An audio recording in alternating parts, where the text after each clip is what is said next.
L'implication des entreprises, il faut dire que nous avons un observatoire des métiers qui est une première chose où donc régulièrement ces entreprises-là sont consultées.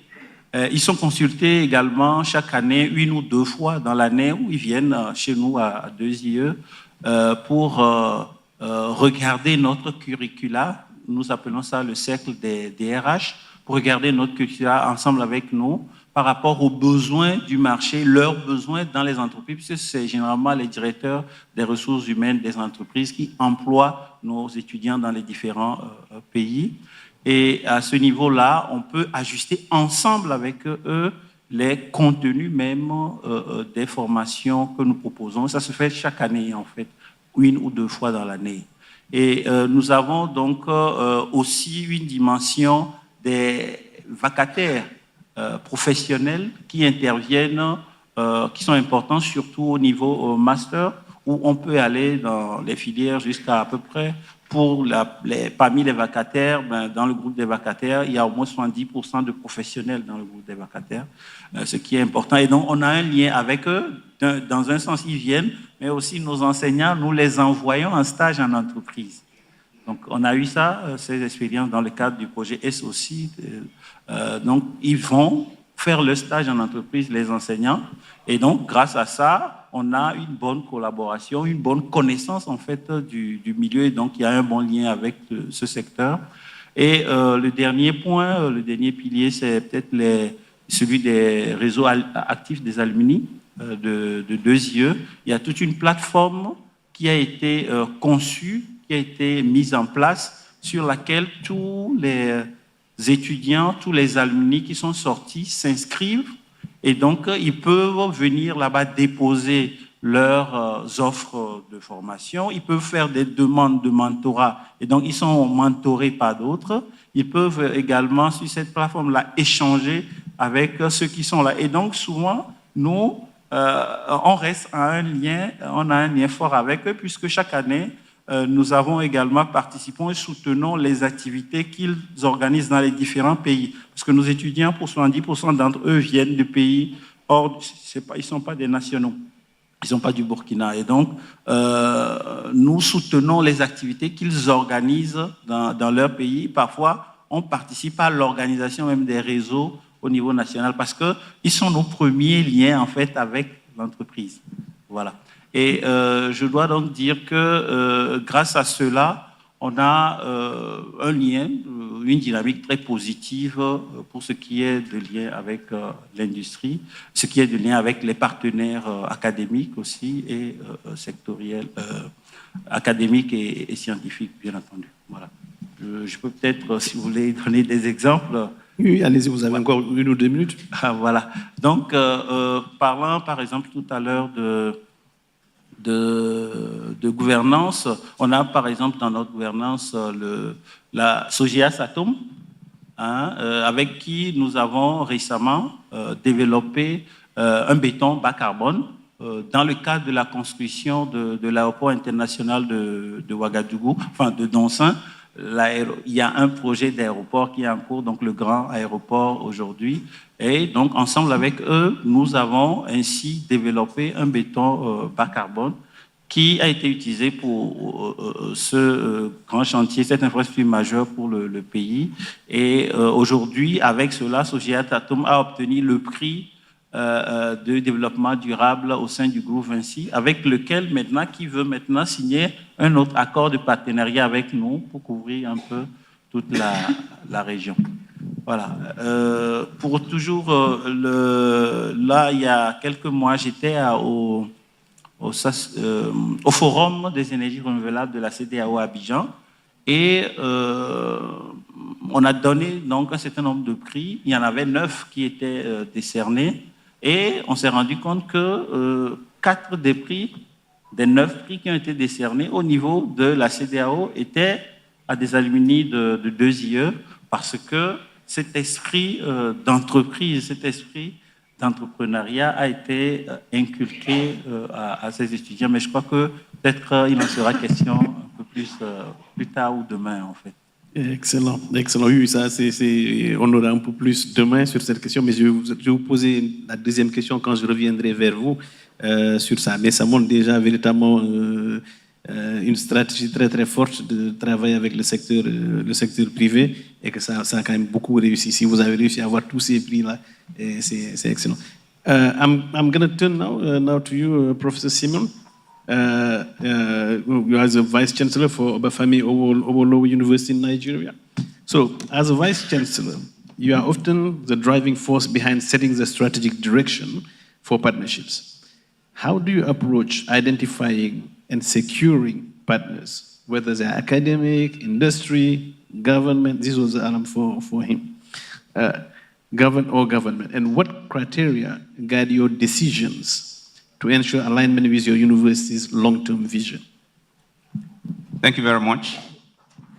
Let me use the opportunity, at least before I answer the question, to really appreciate the World Bank, AAU, AFG, our governments, and also our own NUC, that's the regulatory body in Nigeria for universities, for keen to this very laudable initiative. That's actually helped a lot. I know the project is almost winding up, but I still want to believe that the World Bank should not just do without watching over those high-performing centers of excellence, particularly, and one of them is the OAU, Oak Park Center of Excellence. And I think this will help a lot to further boost the objectives of the program. Now, to go into the question, securing the right partners. Yes, we have to do this systematically and strategically too. There are partners and there are partners, but choosing the right partners requires that you focus on your institutional vision and goals. Once one is able to establish that, then the next thing is, who are these partners? Are they researchers? Are they institutions? Are they government organizations? Are they non-governmental organizations? Or international organizations? And that is when you begin to start the process of engagement. And in that engagement, everything has to be spelled out. That is, there must be a clear expectations of the two parties concerned. And once that is done and it's understood, the next thing is to begin to work out a memorandum of understanding, sort of agreement between the two parties. But in most of these collaborations, it's always expected that it should be a win-win thing. It should not be one-sided. And so I want to propose here too that some of the collaborations that we go into appear to be one-sided, especially with when we have international organizations with institutions. They have the opportunity of coming into our universities. We have the opportunity of going there. But you see more of our movements outside there. And that's why when we have exchange programs involving students and staff, you have most of our staff going away. You have most of our students going up there. So I think it will be imperative for AAU to begin to look into this, working with governments, our governments, to see how best to ensure that as our students go over there, we also have the opportunity of receiving students into our various universities, so that we'll be able to balance a lot of things, because it's not the collaboration is not for the sake of it.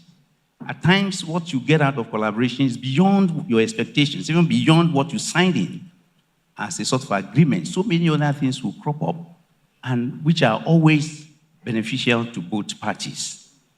Then there's need for us to begin to look at ensuring continuous communication,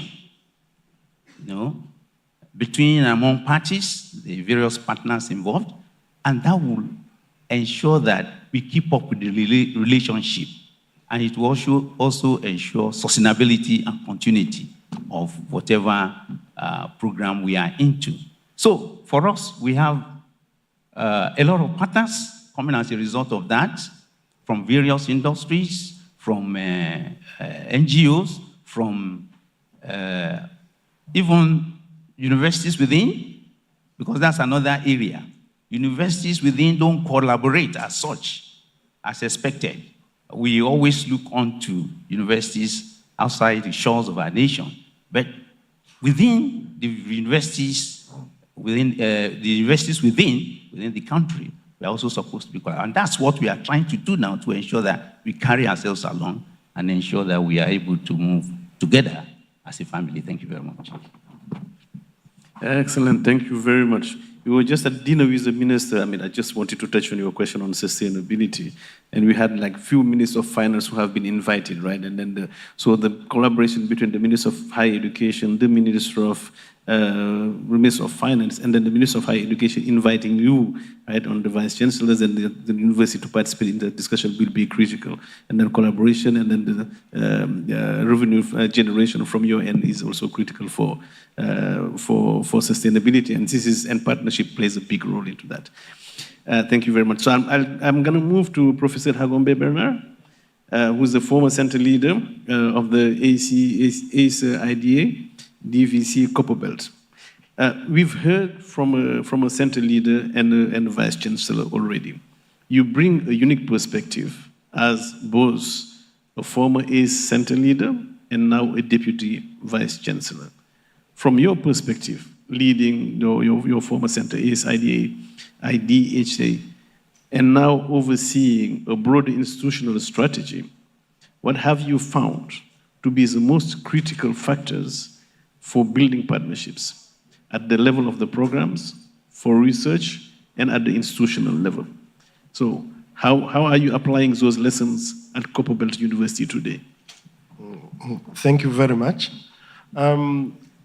I think that is quite interesting, because I was center leader, and at that particular center, we actually graduated over 80 PhD students.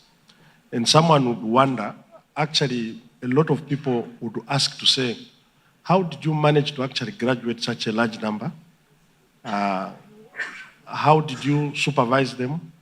I think it all comes under collaboration and serious partnerships.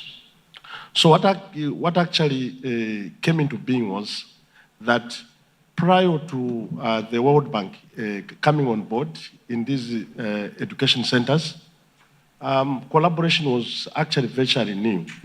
But I think the way the project was modeled, it was modeled to actually encourage collaboration and partnerships because it was part of the indicators that would trigger funds. And therefore, it was mandatory that we went out all out, but in the initial stage, we did not know why it was like that. But as the numbers of students actually increased, we actually realized that the collaboration and partnerships were actually very, very important. And these partnerships came as a result of one, the need that the country needed, that it needed the manpower, it needed people to actually be trained. But as you might be aware, you cannot just train people just in one particular household. You would want to hybridize ideas. And we now came to realize that actually what the World Bank meant, what the project meant, was seriously to hybridize ideas. We were in the South, we needed the Northern partners. And the Northern partners also had something to actually get from ourselves. So it actually became a win-win situation for both of us. So which means the win-win situation for both partners becomes an important factor into that. And how did we do it? We had a number of partners. For example, we had our Norwegian counterparts who would want to actually bring students to the southern angle. So when they would bring their students, we entered into an arrangement where our students would actually go to the north. Then we had, for example, our Japanese counterparts who also would actually want to bring their students. So it was a mutual benefit to a point whereby in terms of supervision, in terms of equipment usage, the high-tech equipment that we actually needed, we were actually able to send our students to such places. So one is the need, then the second one is the win-win situation. Then the other aspect was actually the strong trust and communication between ourselves and our partners. And this applies, for example, the Copperbelt University now, where I'm the Deputy Vice Chancellor for Research and Innovation, where to sustain that particular center currently at Copperbelt University, it has become very, very important to actually have strong communication and trust with the industrial partners. We are fortunate that Copperbelt University is placed into an industrial base of the country. And therefore, we have a number of mining companies. And these mining companies have seen the need that we actually have to actually collaborate with them. So in terms of sustainability and in terms of having our students to have first-hand training, you can actually clearly see that they actually go there to actually get the necessary knowledge that they need. The other aspects, I think, when you look at partnerships, the strength of the partnerships that you are actually going to actually have. And this partnership strength comes in again from what are you bringing on the table and what are the partners getting on the table.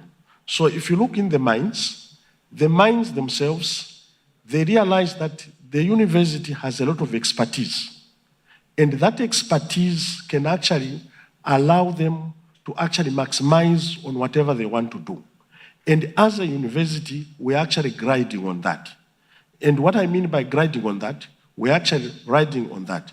The World Bank, through the World Bank, we have actually put up some laboratories. And those laboratories, currently, we do not have equipment in those laboratories. But what has actually happened is that the mines have come forward to say, we can actually provide you with equipment for as long as even the mines will actually be using that equipment. So you can actually see that now, that partnership strength, we have accommodation, we have the expertise, but we may not have the resources to acquire that particular equipment. But somebody who wants to actually benefit from our expertise and from our knowledge will actually provide us with that equipment. So that clearly we have actually seen it work. Now, when I go to my previous center, the center that I used to manage, it's a center that was responsible for health. And it's like when we started developing programs at program level, a lot of people were wondering the sorts of programs we were actually developing. We were developing what we are calling now, it's a new basic science that has come on board, which is One Health. So we had a lot of programs that we actually developed on particular, on One Health, diagnostic One Health. So which means you are actually developing a cadre of people who are able to interface with human medicine, animal medicine, and environmental medicine. That's what we actually started training. It's basically a new science. So after we trained that cadre, we started training those people in 2018. And we did not know what was supposed to come. 2017, 2018, we started training those people. From nowhere came an epidemic, COVID. And everyone now realized our focus where we were actually driving ourselves to. And the center now became a center of focus now in actually doing diagnostics for the whole country. And the center now had to play a very big role now in moving all over the country, trying to build capacity. So it is something like someone asks, did you know about that? But I think that is the ingenuity, which I think clearly you can actually see that the center came up with, and the bank provided that resource with our partners, north, south, east, west partners, who actually assisted us in actually spreading that capacity. Excellent. So we see how when you have two roles, how it helps you broaden the perspective and then be in the shoes of everyone and how it enriches the experience. Thank you very much, Professor Bernard. I'll go now to Professor Misinzo, who is a center leader for the SACHITS in Tanzania. So from your perspective as a center leader, what have been the most persistent challenges in managing collaboration, cross-border or cross-sectoral? And how have you helped your institution navigate them? Thank you. To answer this question, maybe let me start by describing how SACHITS was formed. From the right beginning, SACHITS was formed as a center by universities and national research institutions in 5 countries in the SADC region. So DRC, Tanzania, Zambia, Mozambique, and South Africa. So you see, we have a Lusophone country, Mozambique, a Francophone country, DRC, and 3 countries that are Anglophone. So the first challenge that comes right from the beginning is the language. So luckily, we had our Francophone colleagues and our Lusophone colleagues able to speak English. Otherwise, this was a problem from the right start. So how many Anglophone speakers can speak French and Portuguese? It's not easy. So we also received students from Russophone and Francophone countries, so Ivory Coast, DRC, Mozambique, Angola, etc. But luckily, in our institution, we have these language centers. So the students struggle in the beginning, but then you realize these are very bright students, and then they surpass the other colleagues who are native English speakers. So the second thing, you'll see SACHITS was formed as a cross-sectoral center. So it's a One Health center, so bringing public health and veterinary medicine, including wildlife health plus environmental health. So really the One Health definition as it stands. So this is cross-sectoral. But also, as I said, it's a regional center because 5 countries in the SADC region, plus partnership in Europe, North and South America, plus Asia. So from 2008, when we were formed and when we became a center of excellence, the issue now, or the challenge, was how to make these partnerships institutionalized within the university. So this is very difficult. The vice chancellors are here. How many of you have been able to assimilate the Africa Centers of Excellence into the management structure of the university? This is very difficult because you always end up with a fight between the principal, the dean, plus the center leaders. But we were lucky to have a very good vice chancellor who was the chair of our governing board of SACHITS, together with the center from Zambia, Aseida.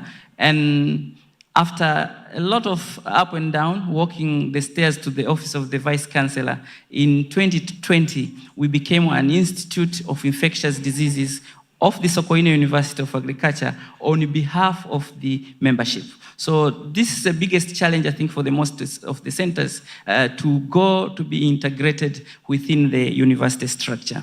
The other challenge that we face is this silo mentality. I think it starts when we were born, that this is my share, this is my thing, you cannot take it from me. So the veterinarians think it's their profession, the medical doctors think it's their profession, the nanotechnologists think it's their profession. So how do you break that silo of the my syndrome?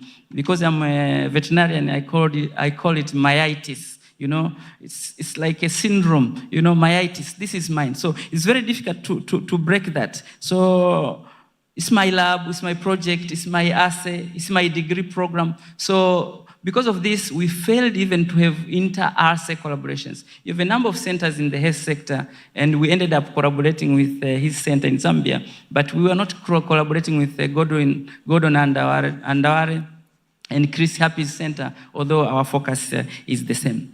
The other challenge, if I have time, is bureaucracy in the universities. The Senate is the hardest thing to surpass. We had to go there 8 times to convince them our center has to be an institute of the university. So it takes a lot of effort, a lot of lobbying. Actually, the buy-in from the vice chancellors is most crucial at this stage. So the bureaucracy in the universities has prevented us, for example, to have things like credit transfer. Can I take these modules in this university and get it transferred to somewhere? Or have a dual degree, graduating from 2 or 3 universities. It's not very easy. So in the end, we had to develop degree programs in universities that take care of students from the region. We developed one health-based degree program. We had the one based on molecular biology at Sokoine University. He took analytical epidemiology at the University of Zambia. But imagine if we had a degree, for example, in molecular biology that is cross-regional or throughout the continent of Africa, where I'll be lecturing virology to all students in Africa. Gordon is lecturing pathogen biology to all students in Africa. We have enough pool here to create such degree programs and really leapfrog the continent of Africa. But because the Senate's very bureaucratic, it's very difficult to surpass that. And maybe the last, if you allow me, they spoke about many things that foster partnership, you know, ethics, communication, having same vision and goal. But those are the bricks. What is the motor to keep this partnership going? It's the money, funding. Once funding flies off, the partnership dies. So where is the motor for this partnership? You have to develop joint projects. You have to have these big partnership programs that are going on in the continent. For example, the ASA Initiative, the Oliver Tambo Africa Research Shares, the PASET, Regional Scholarship Innovation Fund. You have to have that money to keep students flowing into these centers to really make this partnership work. Thank you very much, Chair. Excellent. I mean, as the French say, l'argent c'est le nerf de la guerre. You need the money, but then so also you can generate it and then make those partnerships. And then when you have more partnership, it can be more fruitful, and then it can also bring the revenue generation. Thank you very much. So I'm gonna move now to Mr. Onduso from the. So your university, Addis Ababa, has 4 ACs: health, agriculture, water, and railway. Is it this question that I wanted to ask? No. So what I want to ask you is, how has your university supported to establish and foster partnerships of the center with other universities and industries in the region? Okay, thank you very much. Addis Ababa University has 3 centers of excellence: railway, water resource management, and CDT, or drug and therapeutic trials. And climate, smart climate, is at Haramaia University, still at Ethiopia, but in a different university. So I'm going to focus a bit about Addis Ababa University and try to answer the question. When it comes to partnership, we fully recognize that partnership is not a one-way road. Rather, we have to make sure that the partner will have a benefit from whatever relationship is created between our centers and our partners. So the first and the most important thing is to create an objective alignment between the centers and the partners so that everybody benefits or we have a win-win situation. For that, the university should provide many support for the centers. Addis Ababa University, as the first autonomous university, was going to celebrate its 75th anniversary next year, recently established a new office at a vice president level for partnership and internationalization. And such kind of recognition of partnership for the university would signify and also advocates how much the university, emphasizes in partnership with other institutes and the industry as well as the public. The other important support that can go from the university to the centers is making sure that they are available as well as much as the university can have deploy the resources that might be required for the centers where the partnership can happen, like sharing of laboratories, offices, and other facilities that are available. The third and important support that the centers could get from the universities is making sure that the legal framework, the partnership is set in place. Because whenever you have a partner coming to the university, they should operate in a particular formalities, in a particular requirement that the institute as well as the country has. So making sure that such kind of supports are available at a legal framework perspective or from compliance perspective is very important, because an industry might not directly come and operate in the university in whatever form, unless and otherwise the rules are well under respected. So the university making sure that such kind of compliance and legal requirements are put in place would be very important. So there are many wide support that the university can provide, but these, I believe, are the three critical points that we should pay attention to. Thank you. Excellent. Thank you very much. So, Mr. Hiroshi, you have heard the first round, but you just hold on. A lot of interesting things have been said, but now I want to go to the second round, so we'll have actually even more material to discuss, right? So I'll come back to you. Prof. Okovi. So I wanted so your university has established a very strong incubator, right? We'll be hearing more about this tomorrow. As you were saying, just in the first segment. But from your perspective, from the perspective of the center, how has this helped your collaboration agenda, especially with the private sector? OK. Merci beaucoup. Nous avons effectivement un incubateur qui fait un travail formidable et donc qui aide beaucoup, sert beaucoup de liens avec le secteur privé. Il y a différents volets sur lesquels il intervient. On peut dire déjà dans la capacitation des étudiants, la capacitation et le réveil des talents entrepreneuriaux au niveau des étudiants, parce que cet incubateur intervient même dans la formation des étudiants avec à peu près 25% de volume horaire qui sont consacrés aux soft skills, je veux dire tout ce qui concerne les sciences managériales, tout ce qui est lié aux affaires. Donc, il y a cette dimension-là, d'abord. Ensuite, il y a aussi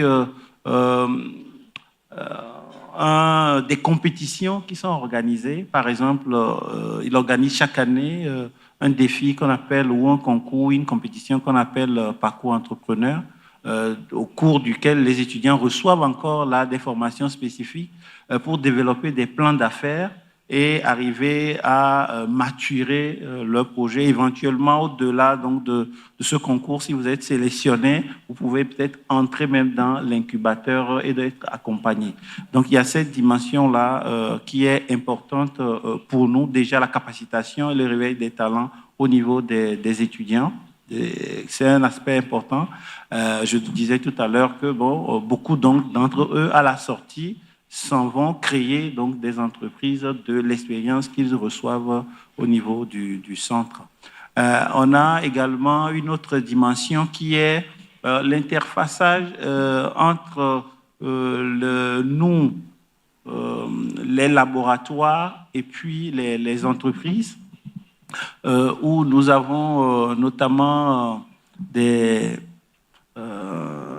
problèmes qui sont au niveau de l'entreprise, qui sont remontés au niveau de l'incubateur, que nous devons accompagner ou accompagner donc des activités. Et parfois, ça ressort ou ça emmène à d'autres questions, d'autres éléments, comme récemment le besoin de mise en place d'une politique de propriété intellectuelle, donc qui a été développée et qui est en cours actuellement de validation, parce qu'on a déjà le projet qui est en cours de relecture actuellement.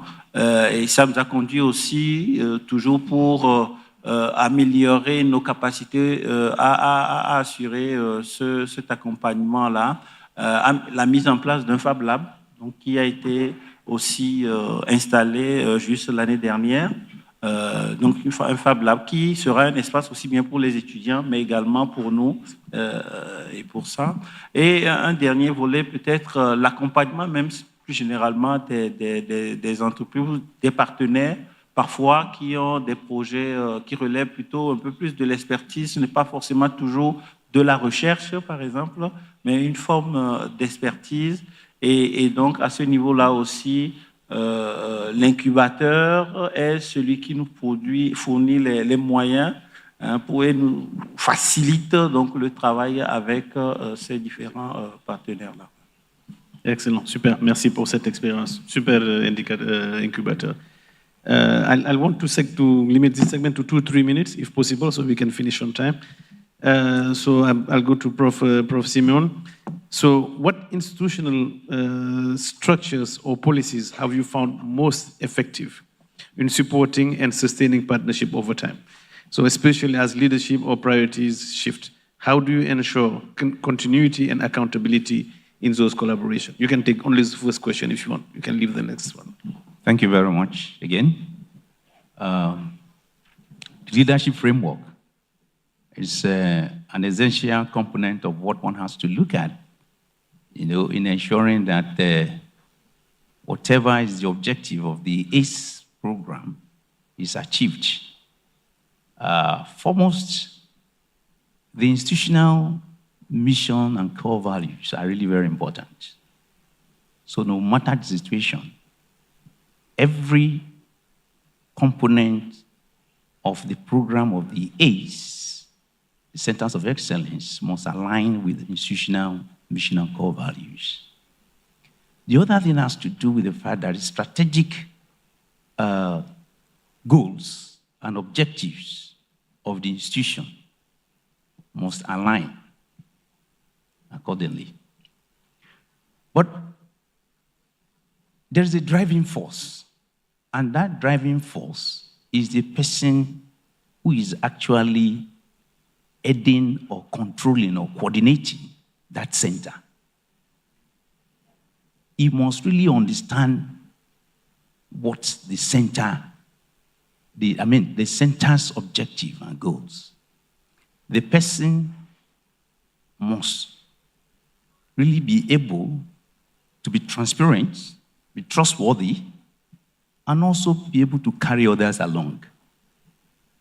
We found this in our own center leader, and that is why the university is really supporting everything that has to do with the ACE program and really committing resources to some of the areas of need as well.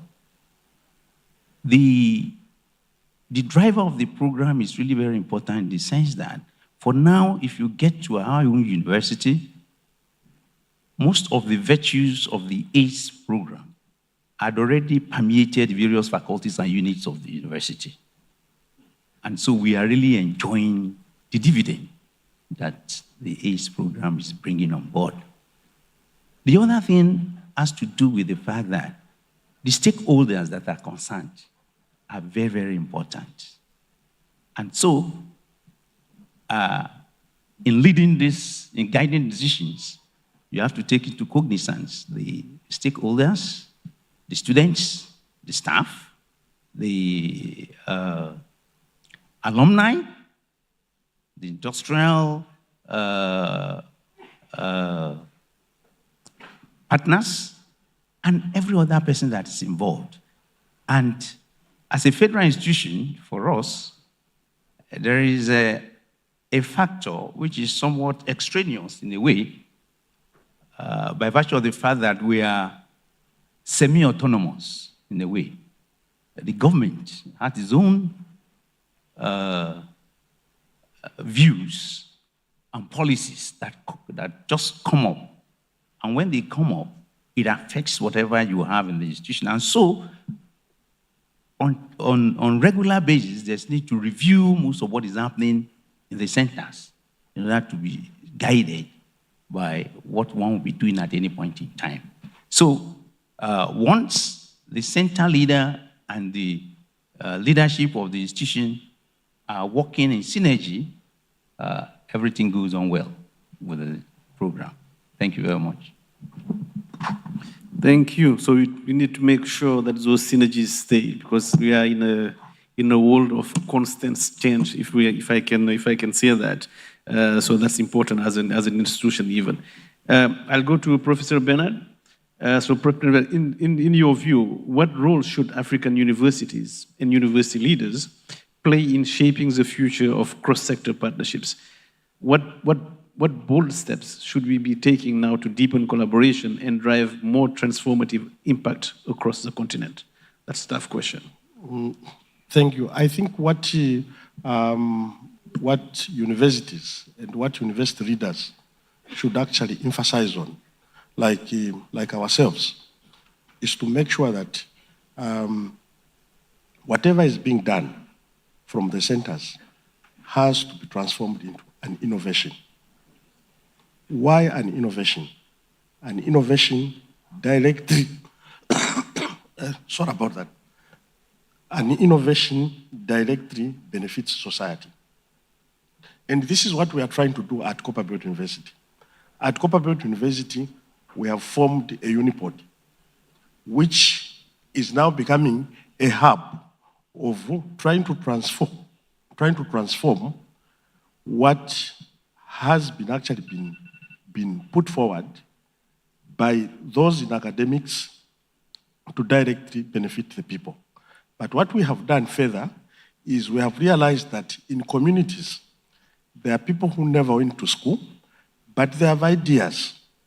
So it is to call them, to bring those ideas to the unipod so that they can actually be magnified to the benefit of the people.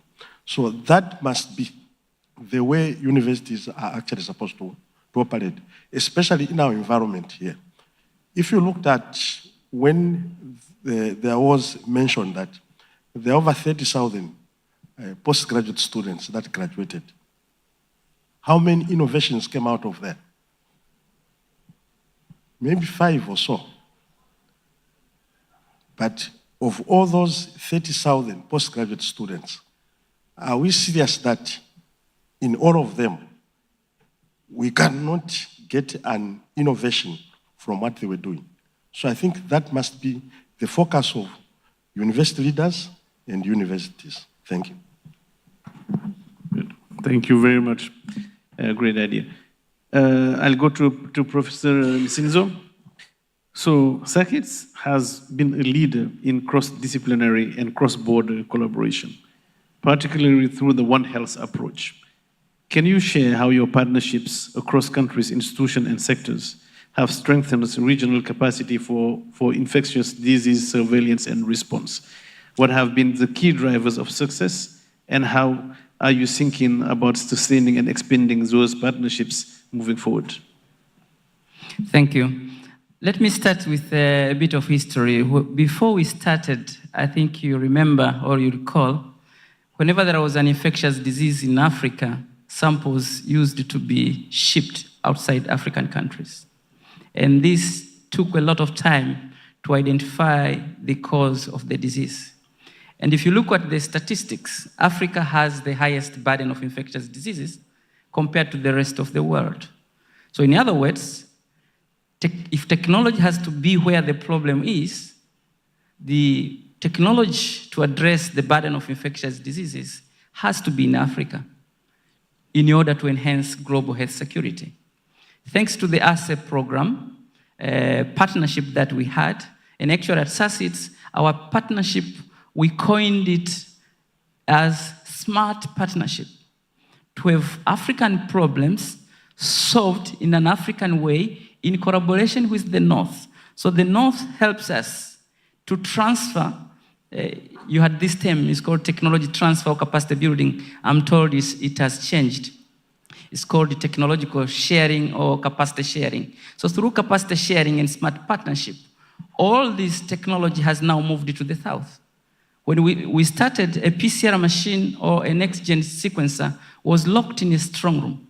But now I have more than 10 nanopore Oxford sequences that the students are playing with.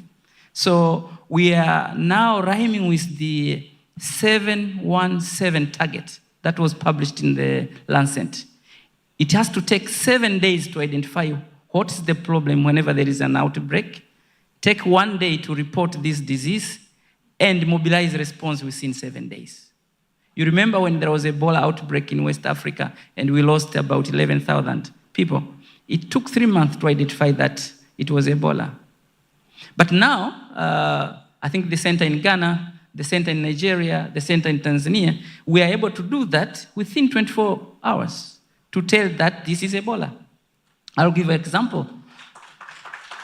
For SACIDS, when there was an unknown hemorrhagic disease in the southern part of the country, we used agnostic sequencing. And because it was negative, it was not Ebola, it was not Marburg, tourists now are being afraid to come to Tanzania. But when we did next generation sequencing, we found that it's a level 2 pathogen, it's Leptospira, which can be easily contained. So throughout these diseases, Marburg, Ebola, PPR, African swine fever, etc., now capacity is there in Africa to be able to tell what it is within 24 hours. And this capacity really enhances global health security. Of course, we've worked with the Africa CDC to ensure that, for example, event-based surveillance is spread across the countries. Our Afya data tool is being used in Tanzania, Mozambique, and Guinea. And so those are the things, actually, smart partnership and technological sharing that have driven the transformation of Africa to be able to address the burden of infectious diseases in situ. Thank you. Superb, and we are working a lot to improve the pharma and the pharmaceutical. So this is really, really key. If we can have the partnership, then so that we can, because everyone is expecting that we are entering in a world also of pandemics that are going to come beyond and now last. So this is actually critical. So Professor, I'll ask you the question, a forward-looking question as well. So how will your university prioritize? How are you going to prioritize the kinds of partnership that you will seek in the future, and then be selective and then find the ones that you really want for supporting your institutional development? Okay. With the limited resource that we have in African universities and also in our university, whenever we embark on any partnership, we have to try to prioritize those that align with the priority of the university. The nation. Every nation has its own priority. If you look into Ethiopia, when it comes to health, when it comes to water management, when it comes to logistics and railway, when it comes to climate, these are the priority areas that are clearly identified by the nation, and focus is given by the leadership, the heads of state, and all the ministries. So whenever partnership comes to the university, the first thing that our centers as well as leaders are going through is to see how it is aligned with this priority. Because the moment it aligns with the priority of the nation, then a single partnership would attract more other partnership with other universities, the industry, as well as the ministry. So whenever we join hands together, we're not looking just a one-to-one partnership between universities, but whenever you have more partners in a single junction point, then the strength of that partnership is not only for its establishment, but to sustain it for a longer period. So we are looking for such kind of partnership. Now, looking into some of the partnerships that we have, even between our Center of Excellence that we have at Addis Ababa University and other Center of Excellence like in Ghana, as well as in Tanzania with Wise Future, also with Uganda, Kenya. Those partnerships, the moment we have more universities, more industries coming to a single point of partnership, then it shows you that it's going to go longer. And the strengths would always emanate from having the same vision, which means the priority of the nation, the research and the need of the nation, the need of the region, and it keep on, growing to the need of Africa. So that, I believe, is the most important, element to look into when we prioritize partnership. Thank you. I fully concur. I mean, if you put the priority of the, country first, definitely that's going to be. We still have like a segment, but it was a very, very, very rich discussion. So at this juncture, I already want you to give them a very, very heavy round of applause because this was like an extremely interesting discussion. So before we go to our discussant, just bear with me a little bit.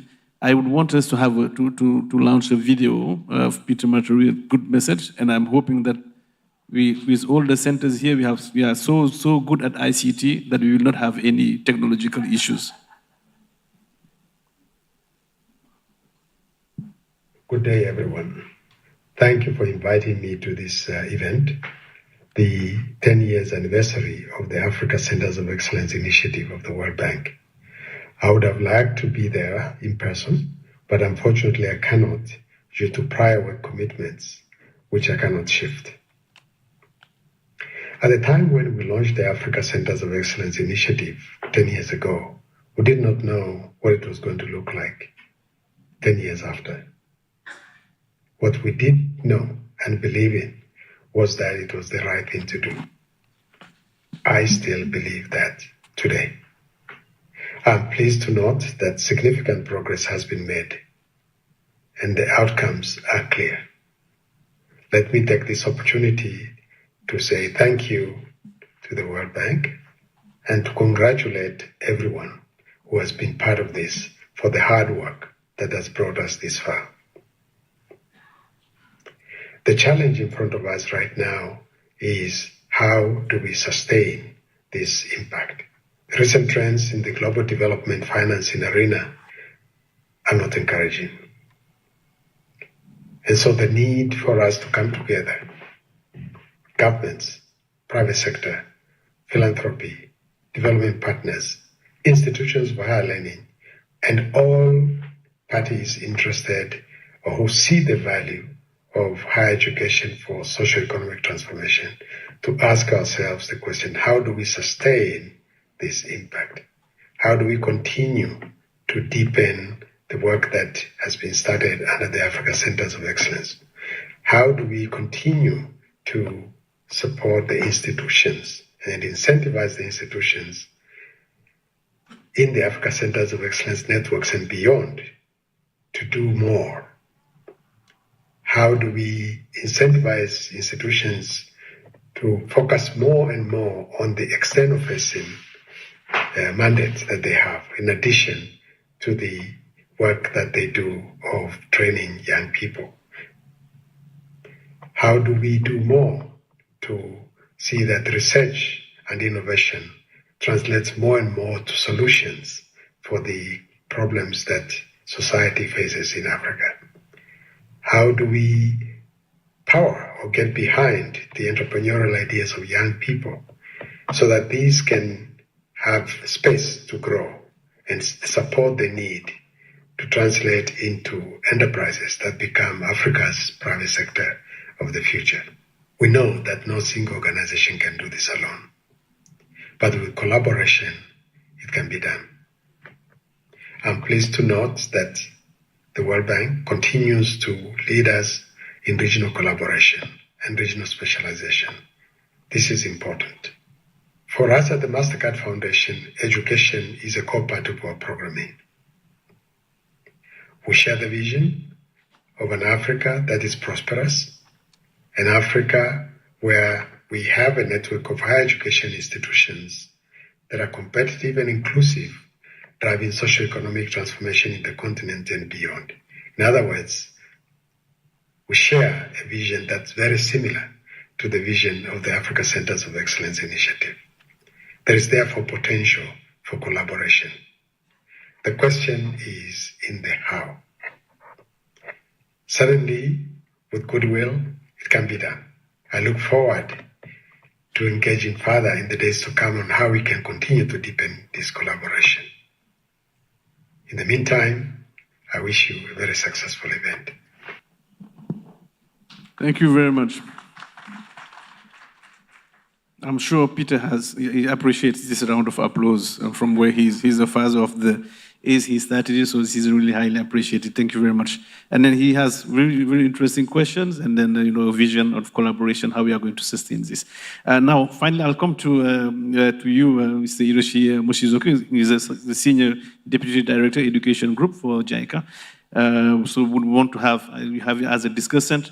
You've heard a lot of interesting point of view from vice chancellors, center leaders, as people. So, what did you hear, and then what's your take of what you have here on the stage today? Sure. Thank you very much. My name is Hiroshi Mochizuki. I'm a senior deputy director at the Japan International Cooperation Agency from JICA headquarters. Thank you very much for inviting me this occasion. I'm very happy to join this opportunity.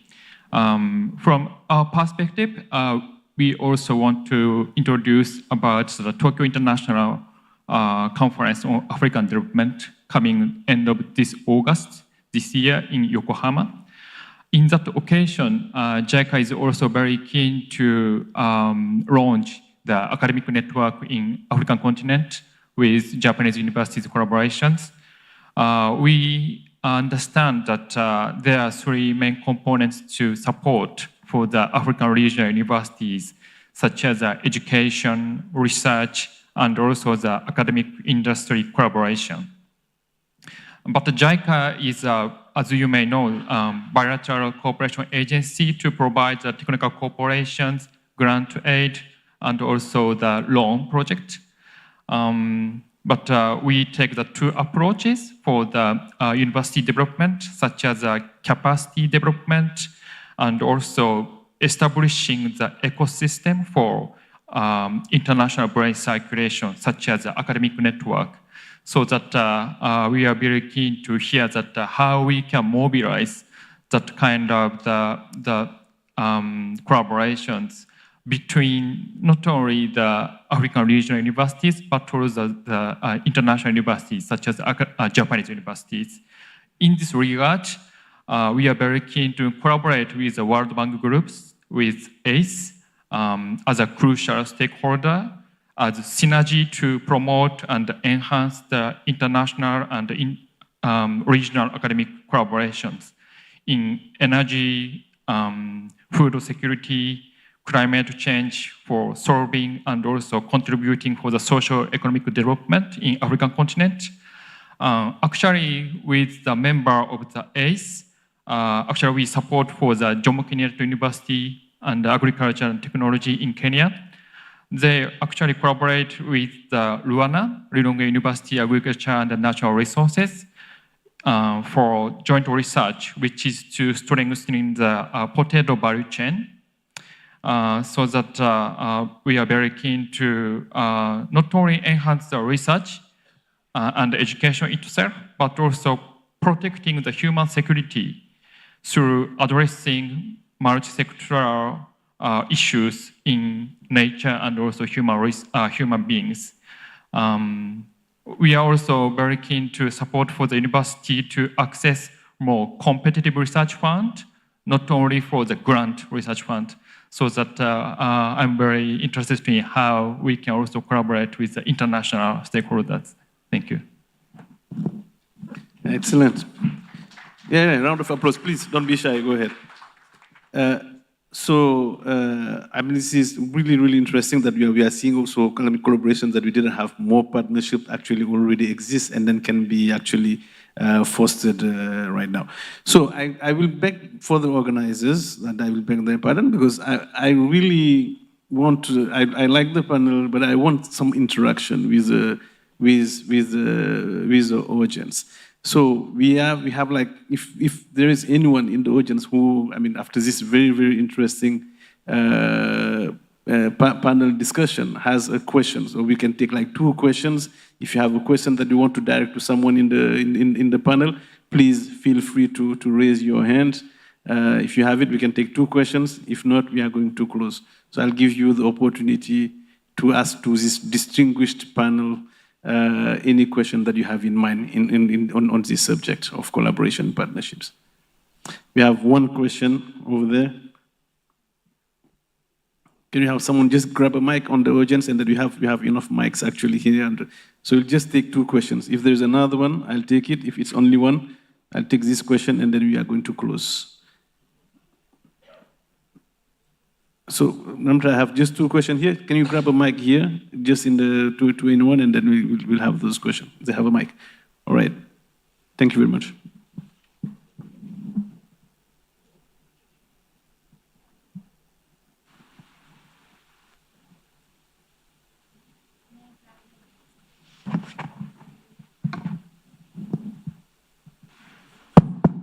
Okay, it's working now. Thank you very much. Distinguished colleagues, I'm Professor Honorable George Will, Vice Chancellor, University of Port Harcourt. My question goes to my colleague from, is it Burkina Faso? Yes, okay.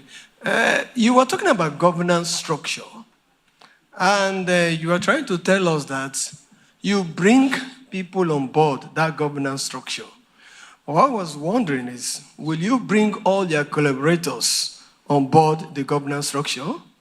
Because that's how you were trying to. So I was wondering whether it's possible to bring all collaborators onto the governance structure. Thank you. So I'll just ask you to hold on your thoughts. So second question, you had second question over there, second and last question, and then we'll go back to the panel. Thank you very much. Ghulam Mohamed Bai from Mauritius, and I chair the Regional Steering Committee of the ACES in Eastern and Southern Africa. 2 questions. The first one is, very often countries in their collaboration are limited within Africa, or limited for excluding other countries for whatever reasons. Let me give you one specific example. In many projects, Northern Africa is excluded for whatever reason, and yet they have so much to contribute. Can you help in bridging this collaboration, take it out and make it sure that the whole continent of Africa collaborates? I think that's extremely important. I think the second point is related to that one. We keep thinking about sub-region, and we concentrate on collaboration in sub-region. Again, in so many centers of so wonderful work, can't we really think continentally? Can you really come out of this thinking of I'm Eastern, I'm Southern, I'm Central, or whatever it is, and think African and collaborate from an African point of view? Is that possible? Are there limitations? It'd be interesting to hear their perspectives. Thank you. Thank you. Before you drop your mic, who do you have in mind to ask your question? Anybody. Anybody in the room? Or in the panel? Anybody from the panel, yes. Okay, so yes, if anyone is interested in the panel to take up that question, that would be great. So, all right. So let's take those questions. So we'll start with you, Professor, because you have a specific question. Ok, merci beaucoup, professeur, pour la question. Effectivement, on ne peut pas avoir tous nos partenaires dans les organes de décision de l'Institut de ZIE. Non, ce que je voulais dire, c'est que à ce niveau-là, dans les organes de décision, ce sont des partenaires stratégiques que nous avons là, et ça veut dire que ce sont des gens qui sont là généralement pour du long terme. Cela dépend aussi de leur envergure, si vous voulez. Nous avons, par exemple, pour celui du secteur privé, par exemple, on a généralement 4 membres dans ce collège-là. Et après peut-être un terme, un mandat et un deuxième mandat, ils vont être renouvelés. C'est comme ça que cela fonctionne. Et donc, ce n'est pas que tous les partenaires sont là à tout moment. C'est pareil pour le collège des partenaires techniques et financiers, et c'est pareil pour le collège des partenaires académiques et scientifiques. Ce qui fait que pendant cette période-là où ils sont là, et comme c'est quelque chose qui est relativement long, en tout cas, ça nous permet toujours de mieux nous connaître, mieux connaître la vision de l'institution et de s'épouser, d'avancer ensemble. C'est beaucoup plus ça, comme ça on le fait. Merci. Merci beaucoup, excellent. Is anyone on the panel wants to take the question on, why we are in silos and regional silos and we are not collaborating further, or anyone wants to take it? Okay, go ahead.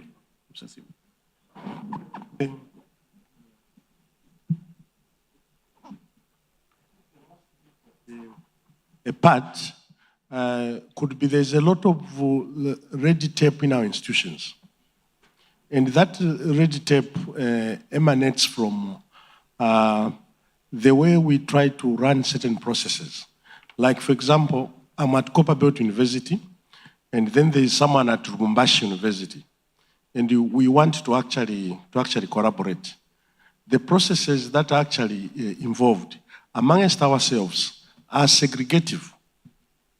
Then if someone is coming, let's say, from the Norwegian University of Life Sciences, the processes just isn't up.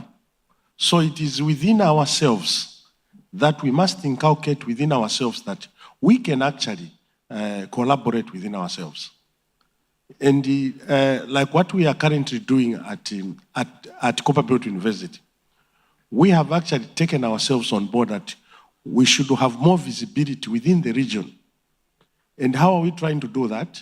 We are trying to make sure that all the red tape that is actually involved in the way we do things with our colleagues within the region, like universities in Zimbabwe, we are trying to clear a number of those roadblocks that tend to actually delay the process. So the problem is within ourselves as African institutions. There is, I think, there's that mentality that if it is coming from the north, maybe it is more delicious than the one that is coming from Nigeria. That is it's our own problem.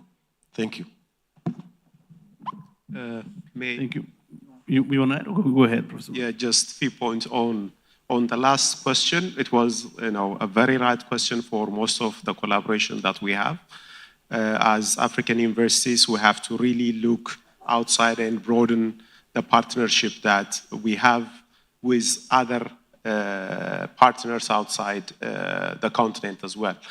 But it doesn't mean that it doesn't exist. Like in Ethiopia, we have many partnerships taking, the ACs as an energy or as a catalyst for our work. We have collaboration with University of Oklahoma in USA, with Norwegian universities, with Sweden universities, with Democratic Republic of Congo, Czech Republic, many other universities are being partnered in many projects that arise from the AC project that we have.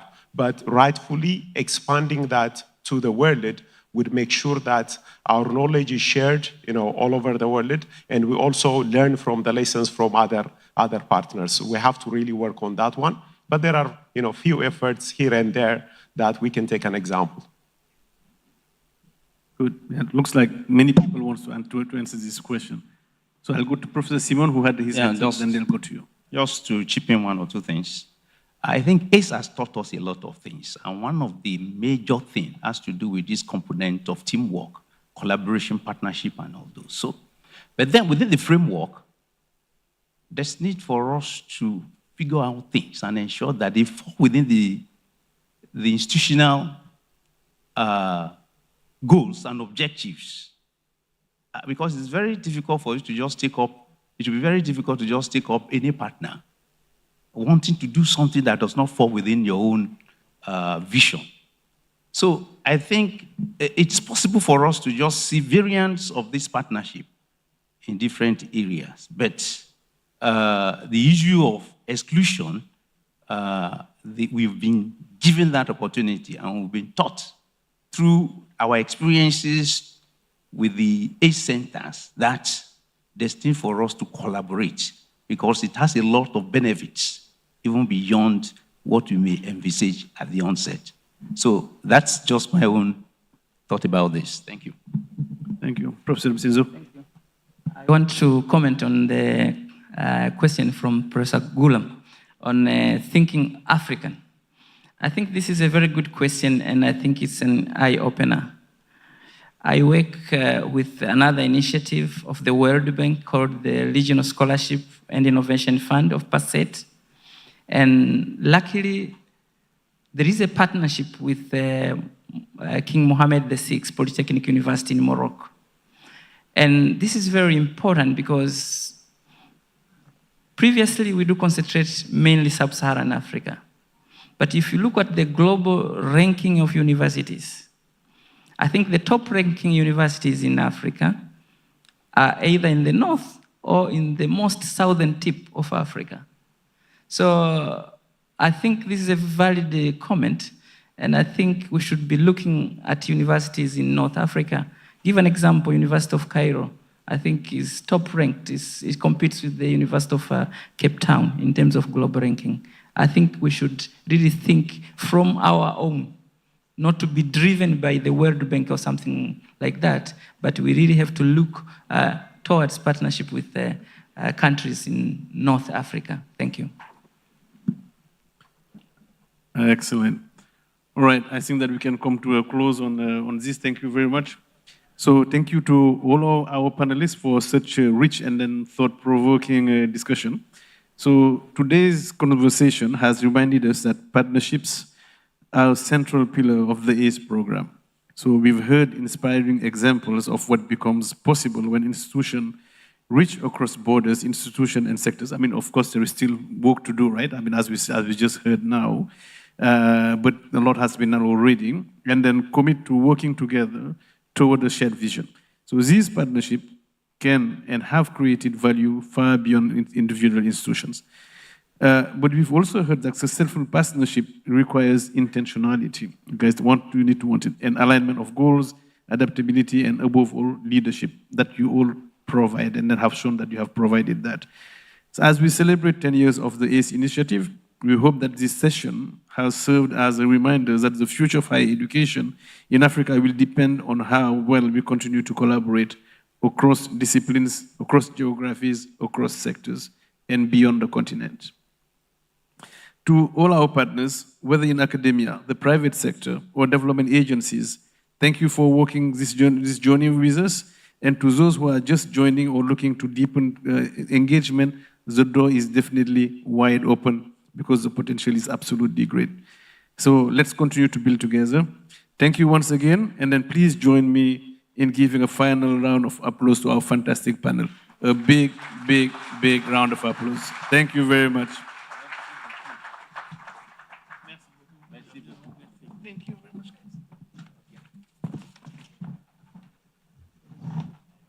guys. Thank you very much, and a big round of applause again for our excellent moderator and the panelists. So as we wrap up this session, we would like to thank all of you for your participation, and we'll have a 20 minutes break. We will expect everyone to be back at least by 4:20. So 20 minutes break. By 4:20, we should be all back so that we can conclude the day's session. Thank you very much. Tea break is going to be served near the swimming pool. So feel free to grab refreshments, and we get back to our seats by 4:20. Thank you.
Okay?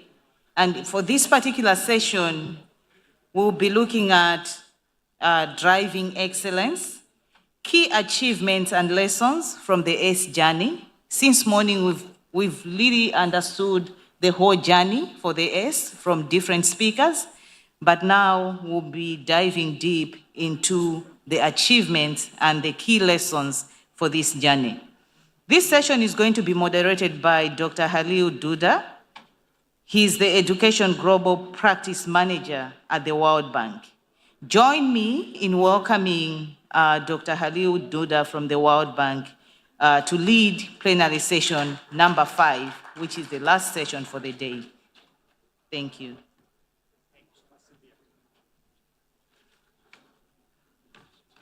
Good afternoon. Thanks so much again, Sylvia. Good afternoon. I'm really honored to be here this afternoon with you. As Sylvia mentioned, my name is Halil Dandar. Currently, I am the Education Global Manager. I manage our global programs at the World Bank. I used to be the manager covering this ACE Impact program. My colleague, Ekwa, she's our task team leader. In fact, she worked on the ACE program since the inception, I guess, from ACE 1, ACE 2, ACE Impact. What I heard this morning, actually, there is what you have achieved over the last 10 years. It's incredible journey, achievements. We will hear some of them this afternoon. I'm really honored to be part of this journey with you last 6-7 years. What I used to see within the region, I remember visiting AU, the number of proposals our team received from different centers, over 150 proposals. Among 150 proposals, a small number of them were selected. Very competitive process. But I think you are one of, if you are attending here, you are one of those 150 proposals you submitted. It's really incredible journey, incredible achievements you have done over the last 10 years. Obviously, right now, in my global role, I see our programs across the globe in higher education, tertiary education, skills, foundation learning, digital. Some of the works we have been hearing this morning and this afternoon. So we always say the African Higher Education Center of Excellence is our flagship program in higher education. There has been so much achievement, so much lessons learned. I think some of the lessons we learned, how we can scale at the institution level, at the national level. I think this is one of the challenges. We also heard this morning from our colleague from Zambia, how some of the challenges they were facing. So as you move forward, actually, this afternoon, as we discussed, as you move forward in the preparation of the next phase of ACEs, I think some of the important lessons also should be understood, learned, to build a really resilient, stronger the centers and contributing to overall higher education development in the continent, where you need really strong scientists, well-trained scientists, graduate students, the professionals in STEM, health, agriculture, who could contribute some of the development challenges the region has been facing. With that, I am really honored my colleague, Dr. Sylvia Kandavari. She's a senior project manager, ACE Impact, as part of the AU, and Dr. Jude Sibabut, who coordinate ACE 2, will be summarizing together some of the achievements under the program on both sides, ACE Impact and also under ACE 2 on the East. They will be summarizing some of the key achievements under this flagship program. Then also, not just achievements, but I'll be discussing lessons learned. I think this is the key part, not only positive, some of the lessons we have under the program, but there are also some of the lessons we can learn to build more innovative programs as we move forward. Sylvia, Jude, would you like to come over here?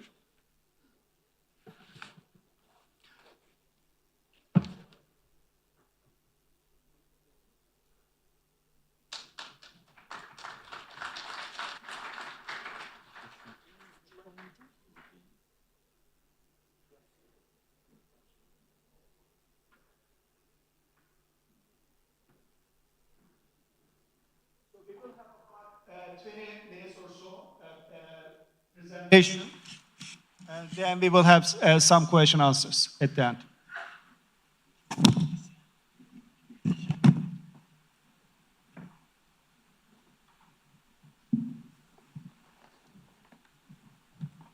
Thank you very much. We'll be sharing with you a presentation on the ACE project, a decade of impact, and what are some of the key achievements, challenges, and the lessons learned that are now leading us into actionable recommendations for the future.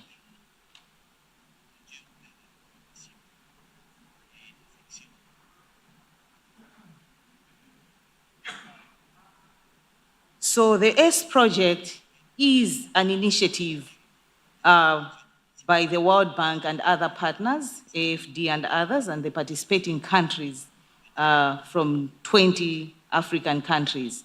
It follows a results-based financing approach in priority sectors across Africa.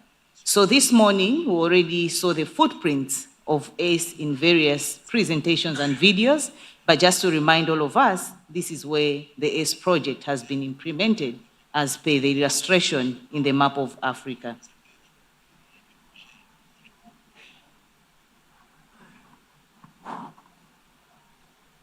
And the ACE has been invested within key priority sectors, and the key priority sectors are health, water, engineering, colleges of engineering, mining, environment, transport, social risk, and energy centers. But what we see in this slide, I think the investment in the health centers has been immense. As you can see, we have close to 20 health centers and followed by the agri sector with 15 centers. So there's been a lot of investment in those two priority areas, and others also, of course, have benefited within the funding scope.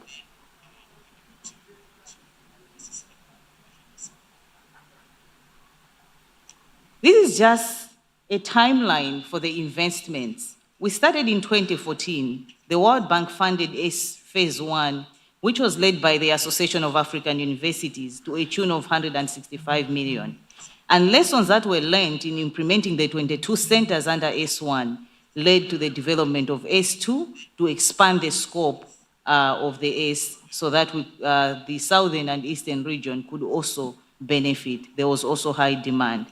And learning from the two phases in ACE 1 and ACE 2, which started in 2016, an ACE impact phase was now funded in 2019. As you can see, each phase has key features, and all those key features, we kept improving on those key features based on the lessons, and we hope as we are here, we are also reflecting on the key features of the 10 years and how we see to improve in any future initiatives that the development partners may would want to support. So in total, there's been huge investment for this program, up to over 650 million US dollars for all the phases. But midway, as the implementation continued, we've also seen many development partners coming in, and would like to acknowledge the support from AFD in supporting the ACE impact phase with 72 million US dollars for 54 centers that we have. Of course, the AFD support only focus on Nigeria, Benin, and Côte d'Ivoire, the 3 centers. And within the implementation, of course, there's also been additional financing given to the ACE2 Regional Facilitating Unit, IUCA, and the centers that are implemented are 6, and these are ongoing. They are still implementing, and the program will close in 2026. So they've been strong features to make sure that we include female representation in all the phases, and also benchmarking of these programs through different incentives given to the institutions. Of course, the figures have already been highlighted in the morning, and we would like just to show you again that as we celebrate, indeed, these are the figures we are celebrating this week. 90,000 students who have enrolled in long-term short courses, and 30,000 master's students that have also enrolled in the programs that the ACE has supported, and close to 8,000 PhDs have been trained.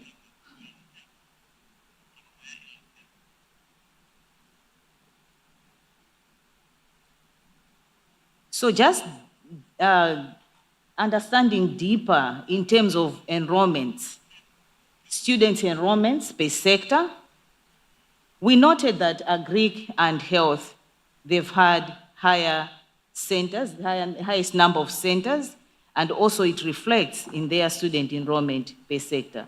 So it means most of the investments we've also had, I think we've had mainly in Agric, and the student enrollment in Agric and Health has also been high. So maybe this is also an area which we need to reflect further as we are going beyond next initiatives. How do we improve enrollments in other sectors as per this slide? Female enrollment, participation for all the priority areas, at least we are over 34% with Agric centers, healthy centers, STEM, and education. So that has been the average female enrollment at the moment. In improving access and quality for higher education, efforts have also been directed to internationally accrediting the programs and the institutions that are hosting these programs so that they remain relevant to the demand of higher education in the continent. So we've had programs that have been nationally accredited, close to 620, which is 80% of the programs, and 20% are regionally accredited, and some have been internationally accredited, and many others are also in the pipeline for international accreditation. We are working with international partners like Aquas in UK, Royal Society of Biology in UK, to make sure that the programs are all aligning with the demands of the international standards.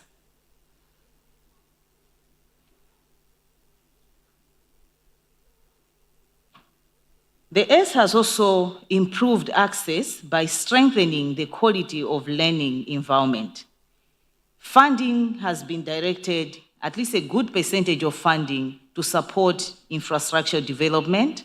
At the moment, close to 51 buildings have been constructed and commissioned, and 9 more are almost completion.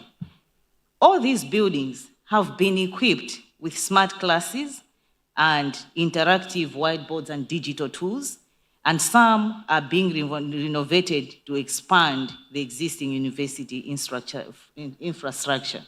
As you can see in the slide, those are just samples of the buildings, but I think when you get to the brochure at the registration desk, you appreciate more on how these buildings have been constructed, because the information is in the brochure.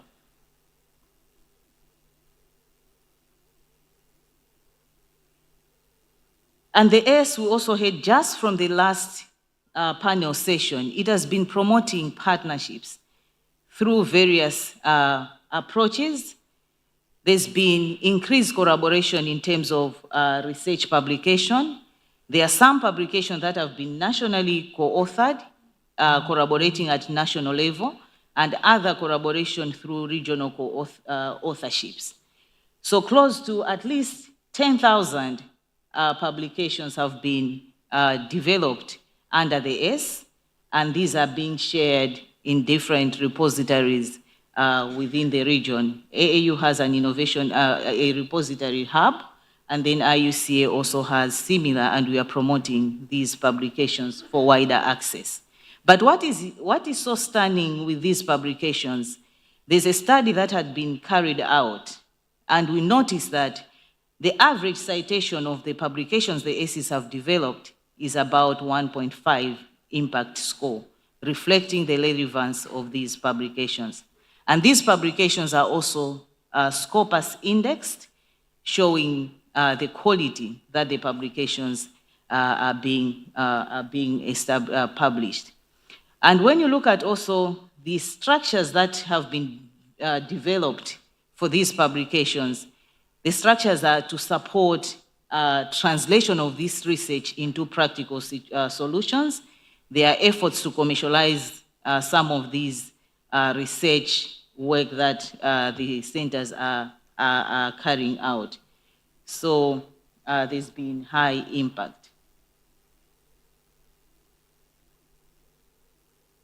So the slide here is also just showing the contribution of the sectors, different sectors, agri sector, health sector, in terms of the publications. And we also have noticed that there's a significant share of publications that have emerged from the health sector, agri thematic priority area, STEM, ICT, and digital system.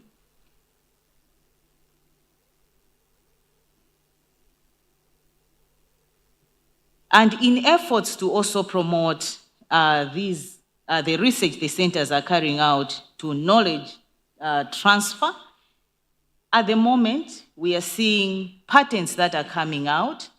87 patents have been developed from the research that the centers have carried out over the 10 years.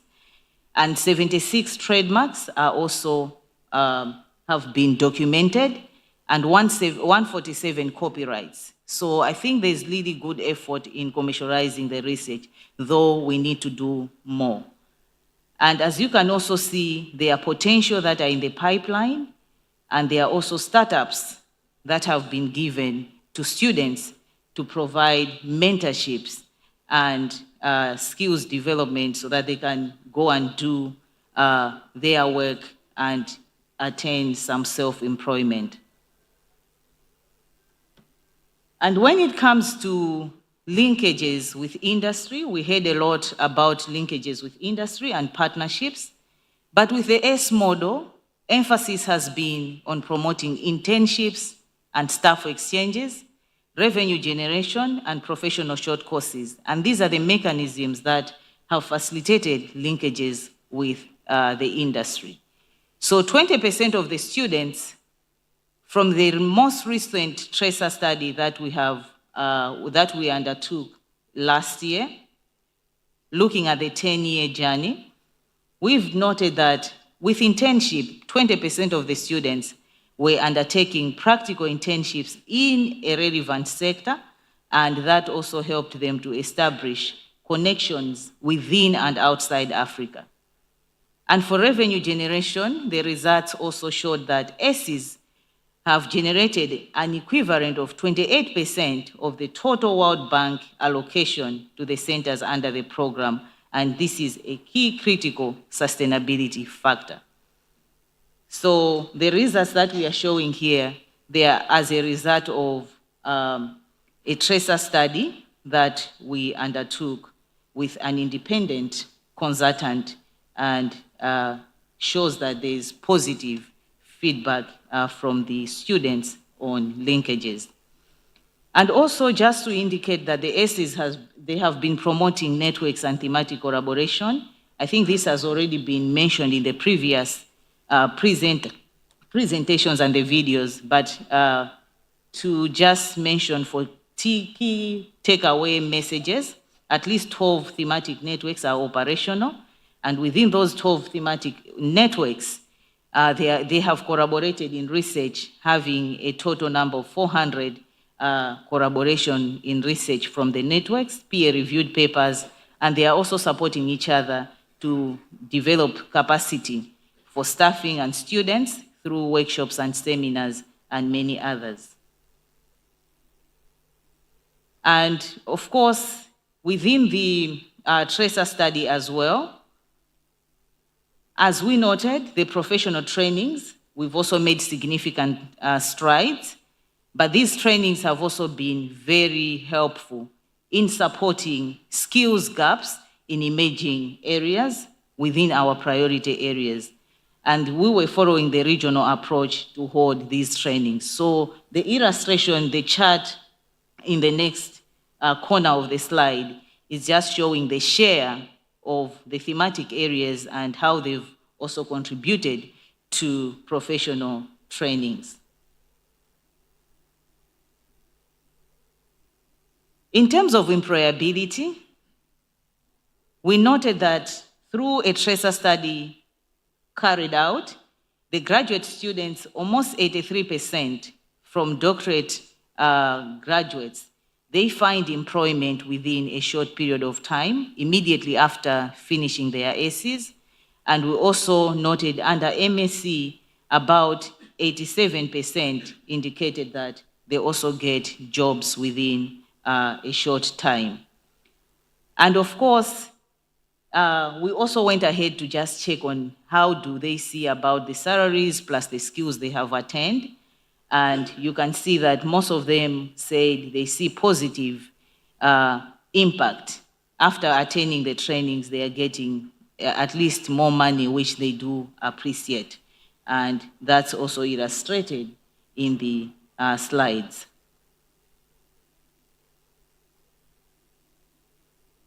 In terms of the performance, this is my last slide, as I hand over to Professor Jude.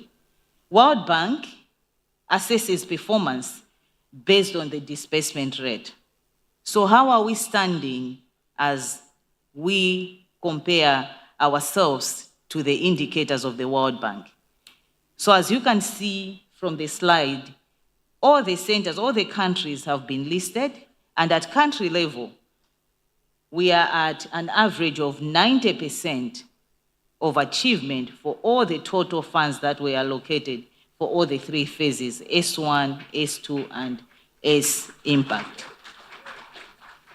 And this achievement is expected to improve as we close the project, the third phase of the S by June, and the additional financing by December 2026. So we would like to congratulate all the ACs for the great work, adhering to the standards of the World Bank, and we hope with this performance, we should be able to advocate and create more messages where other development partners may wish to join into any potential initiatives. So thank you very much, and I would like to hand over to Professor Jude.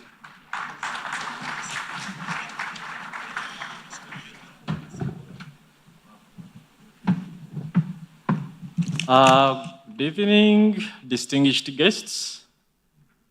Now, having heard all the statistics, we would like to look at some of the key lessons, some of the good practices, some of the challenges, and some of the recommendations we hope can assist to make a difference as we implement the S after 10 years. Now, before going there is a very big contribution that the centers have brought on board during these 10 years. And that is the contribution to policy change in the various countries hosting the centers of excellence. Among these, 31 centers have been able to contribute to a regional strategy to enable leverage regional excellence outside their countries. So, over 30 centers of excellence are working within the region to contribute to regional excellence. Then we do have centers that have contributed a lot to the development of policies within the health sector. For example, ASEFAM, that has influenced the development of Malawi's traditional and complementary medicine policy. We do have ACALISE that has contributed to the formulation of the national policy on organic farming. We do have Wise Futures that has contributed to the review of Tanzania's national water policy, and many others. At the beginning of the ACE, the funders asked us to contribute to changing the policies, ensuring that there are better policies in place to contribute to the development of our countries. And our centers have been able to do this quite very well.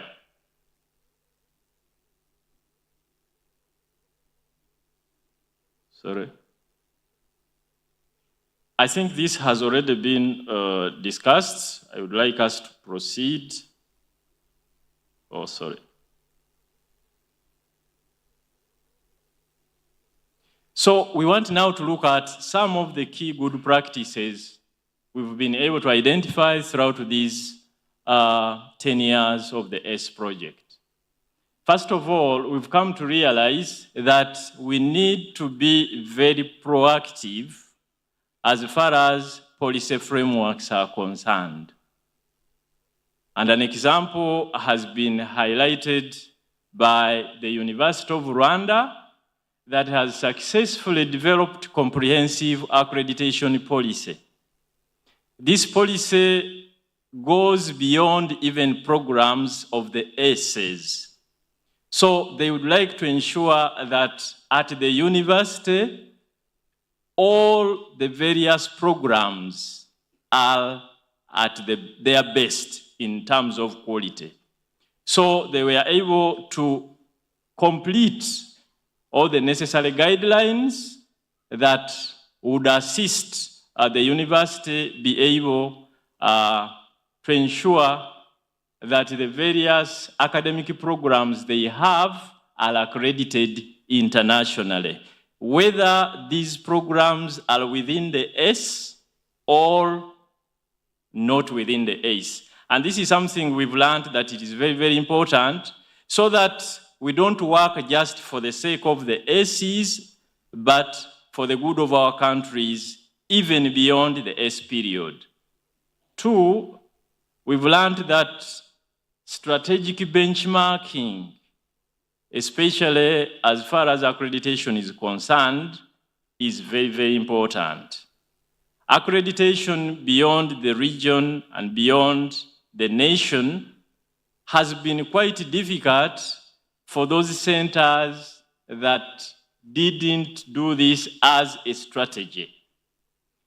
So we are requesting that for the future, let us all be strategic when it comes to the accreditation, especially internationally, regionally, as has been described already. Regional accreditation. We've learned that while regional accreditation is very, very important, there are so many challenges centers are facing in this regard. And that unless these challenges are faced squarely, it is going to be very difficult for the centers to achieve the desired objectives. And some of the challenges related to regional integration include differing national policies on scholarships. Some countries wouldn't like to provide scholarships to students coming outside their respective countries. And eventually, this has caused a problem of not being able to attract regional students. There are countries with very restrictive immigration policies, thereby leading to potential students to run away from these countries instead of going to these countries to study there. There have been, for example, delays as far as processing study permits. There have been also some few cases whereby the students have been detained. And there have also been cases whereby these students have been separated from their families. Some of these young families, you have a wife, husband, and a young kid. So some of the centers, because of the regulations within the country, they were not allowed to have the kid around, so leading to the separation of the families.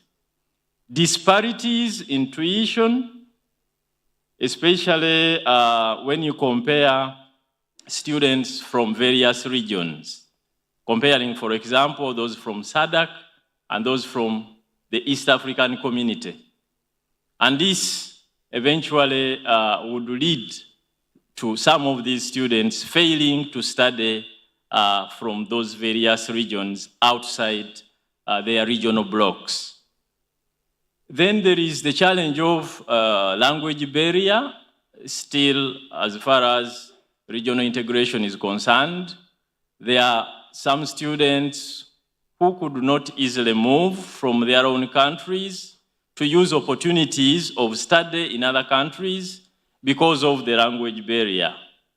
And this affected a lot the Portuguese-speaking students.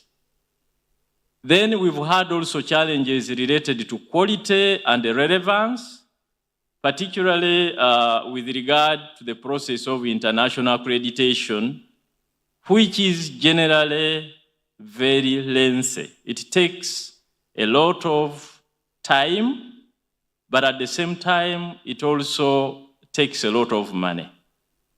Averagely, we've come to realize that an international accreditation process takes between 12 months to 18 months. But also the cost implication is quite very high. Averagely, it has been between $20,000 to $50,000. So that also would contribute a lot to this challenge of regional, of quality and relevance.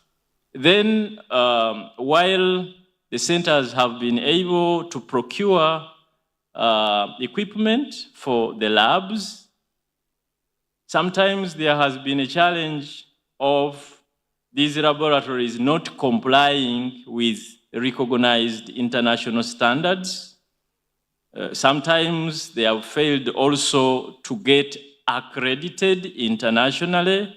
These days, most of the good labs are ISO 9000 certified.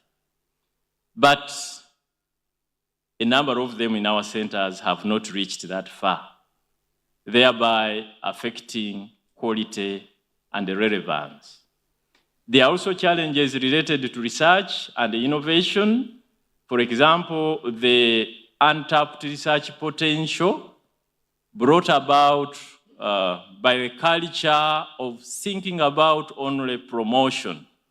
Somebody just does research to be promoted, instead of focusing also on the commercialization of this research.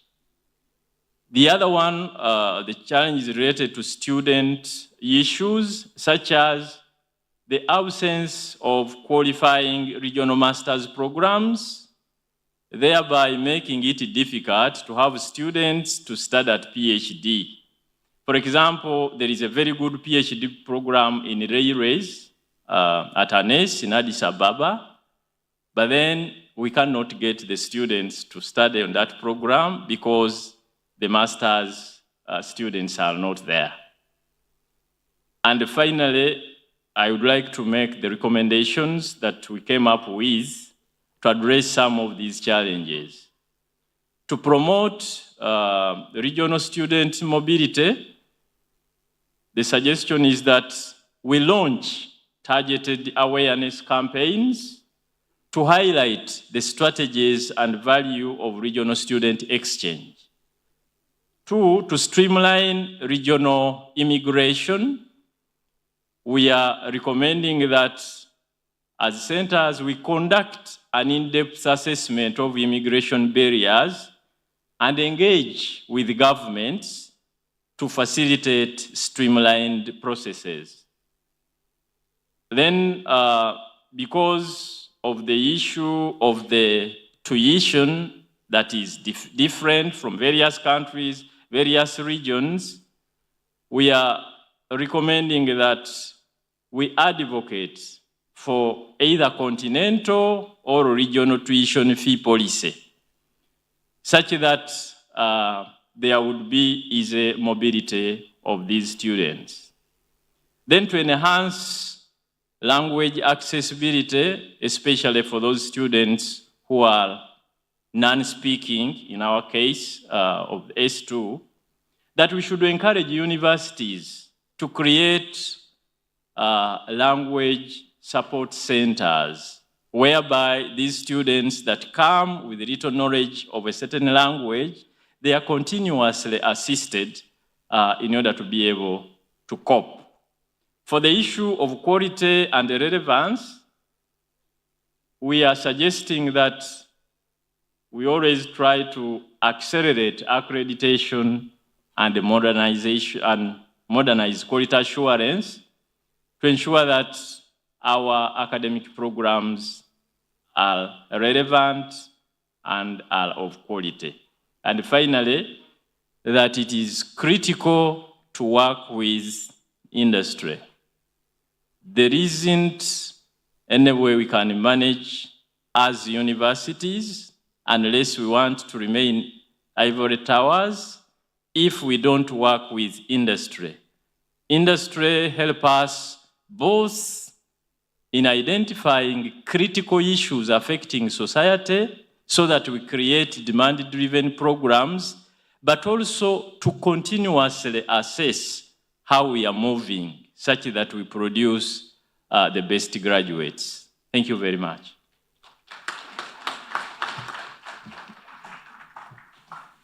Thanks so much, Jude. Thanks so much, Sylvia.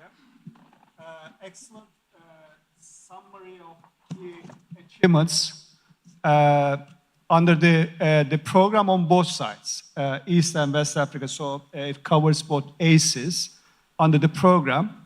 Really, I want to congratulate you, the regional facilitations units in both sides. They played a major role in the design of operations, both operations, but also on the implementations. What we have heard actually some of the implementation related, how to operationalize, how to increase disbursement so that the institutions can achieve the objectives or outputs and objectives. So regional facilitations units, as a unit actually, they played major role. I want to congratulate both units, both centers. I also want to, you should actually, I also want to congratulate the centers. I think we have heard, as I said at the beginning, I have been involved, my team at the time, they were reviewing all the proposals, involved in the whole process. It takes time. It takes time to produce quality proposals. And at the end, regional facilitations units, they do support through some of the procurement, financial management, monitoring, evaluation, but the centers are responsible really for the delivery of results. So I want to really congratulate all the centers achieving excellent results in terms of the outputs and outcomes. Outcomes are really critical because some of the lessons we learned, research at the end or technology generated needs to really address some of the development challenges the countries are facing. I think we have heard excellent examples from Ghana, Nigeria, Rwanda, Tanzania. Some of the products, some of the, not just the research publications, not the citations, but also the impact they generate, I think we have seen excellent examples. What I haven't heard, actually, I like to bring it up. This is the gathering we have, about 500 or so academics, vice chancellors, ministers of finance, ministers of education, they participated in this event. Actually, this is a platform. The regional facilitations units, these regional programs play an important role to share information to what's happening. They compare, centers compare to each other, to learn from each other so that they can go back home and they produce similar or more better results in their countries. The second part, I guess I haven't heard, maybe our Zambia colleague was referring earlier. Really, these are the centers of excellence in each center, in each university. They go through the competitive process, they are selected, they implement the projects, but they have also what we call this byproduct, side effect on some of the reforms we see in each university. I think the example you were giving from the University of Rwanda, whole accreditation policy they are developing based on the lessons they are learning actually through the ACE. There are many other examples like this, how these ACE centers are really contributing some of the reforms, institutional reforms in each country. So I really want to congratulate entire, not just ACE community, but higher education systems, how they can learn from lessons from under the ACE, how they can scale up some of the interventions under the program. With that, we are out of time, but I want to ask one question, Sylvia and Jude. You have been working for many years. Sylvia, I've known you from beginning of ACE Impact. So can you reflect for the whole audience here, really based on your experience on the role of the regional facilitation units in both AU and AIUCA in driving results, ensuring quality, and delivering results for our countries in the region to have the impact you have been seeing. Thank you. Just you have 1 minute, then if you have time, I'll ask one more question. Thank you. Thank you very much. So in reflecting the role of the regional facilitating unit, I would like to mention that the regional facilitating units have been playing a very good catalytic role in driving results and quality. And with the role that we have been entrusted with, we've ensured that implementation remains on track by providing technical assistance to the centers when it comes to monitoring and evaluation of results. The ACE Impact project follows through a result-based framework approach, and it demands a lot of accountability and transparency, and also making sure that the results that we are sharing and giving the funding in proportion to the quality that is expected. So it's a very rigorous process, and with that, I think the regional facilitating units have been diligently playing that role.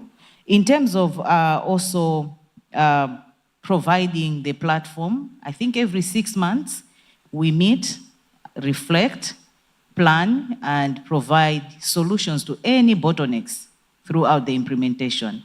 So these regional facilitating units have been key in bringing all the diverse stakeholders together to reflect together and replan. I would give an example when we had COVID pandemic.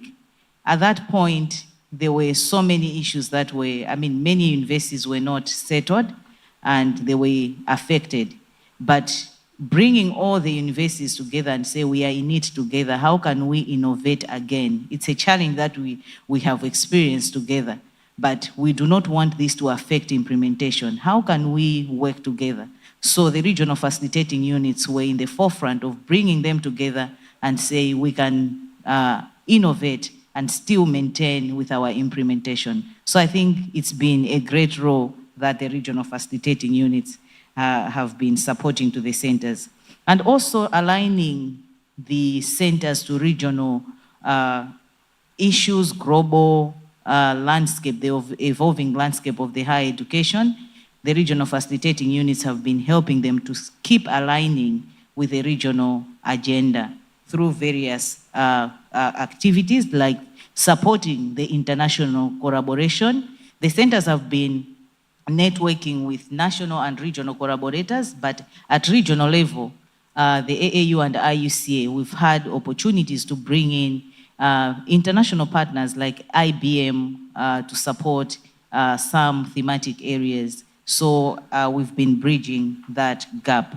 And finally, it reminds us that we are the backbone for this implementation.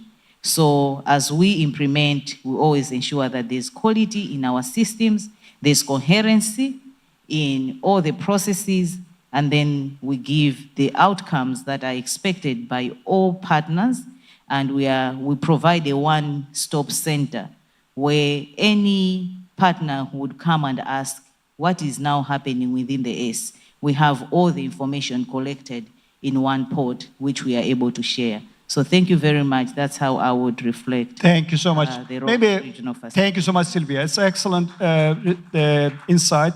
Maybe I'll turn to Jude on a more personal note, actually, as the coordinator. What has been the most rewarding part of your involvement in coordinating ACE2, and obviously working with a large higher education community? And how has the experience shaped your own professional growth or perspective on higher education? So on personal note.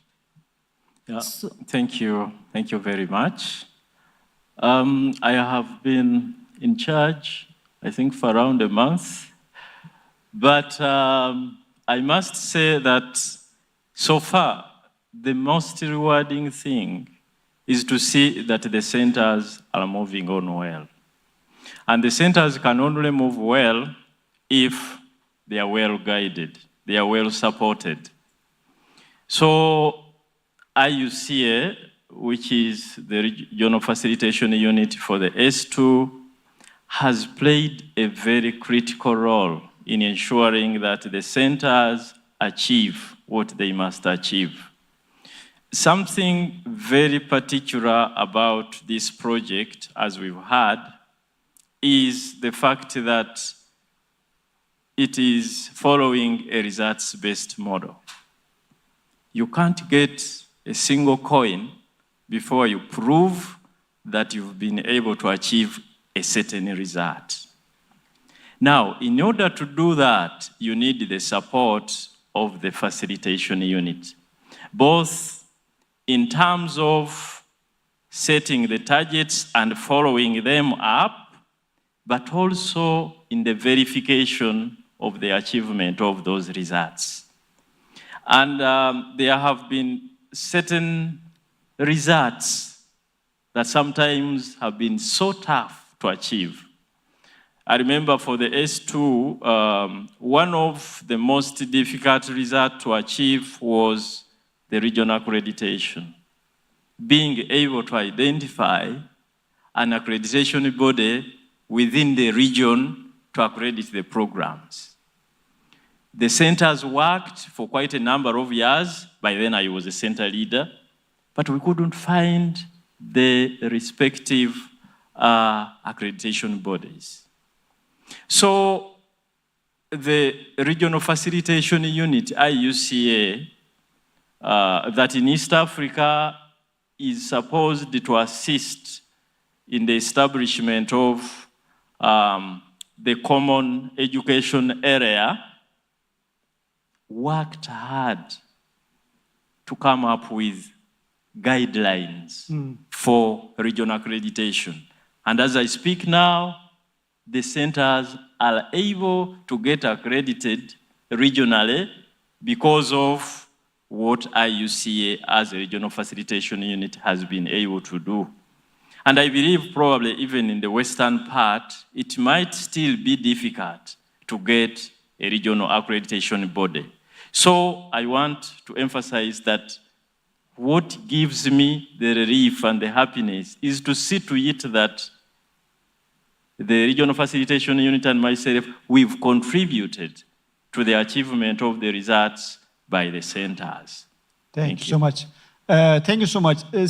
Sylvia, over to you. You have been around under ACE Impact. So the same question to you. What is the most rewarding part of this whole experience as part of the ACE journey?